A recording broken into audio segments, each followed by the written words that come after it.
ফিরতে আজ পলাশ ফুলের কাব্য নিতে নিতে ফুল ছিঁড়তে শুধু তোমার কথাই ভাববো।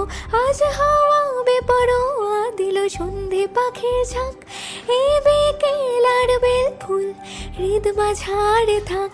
নীল দিগন্তে ওই ফুলের আগুন লাগলো লাগলো, নীল দিগন্তে বসন্তে সৌরভের শিখা জাগলো বসন্তে নীল দিগন্তে।